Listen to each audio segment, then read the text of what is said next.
हमारी स्टिफनेस कम हो जाती है। फिर छोड़ेंगे, बस।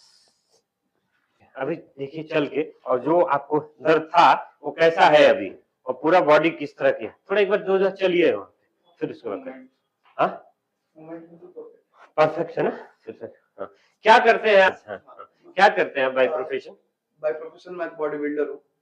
मैं बॉडी बिल्डिंग ही करता हूँ। अच्छा, ठीक है। जब भी आप मेरे पास 2-3 बार आ चुके हैं, ठीक है, जब भी आपका पेन रहता है, कायरोप्रैक्टिक सेशन लेते हैं, इस तरह का जो मैं करता हूँ, आपका कैसा लगता है उसके बाद? बिल्कुल, उसके बाद मेरा मसल फ्री हो जाता है।